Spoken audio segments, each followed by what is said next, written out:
خاک پایتون شوم پدر، مرا ببخش.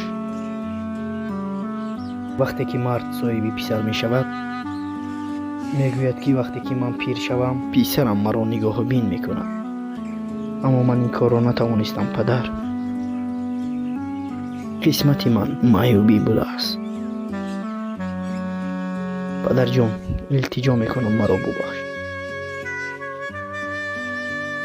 این خیل نگوی، همه اش خوب می شود.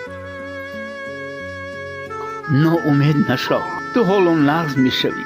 گریه نکن پسرم.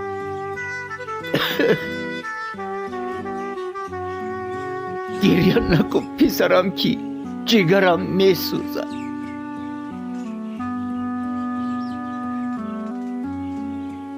آب چشمت را دیدن نمی توانم پسرم، قوتم نمی رسد.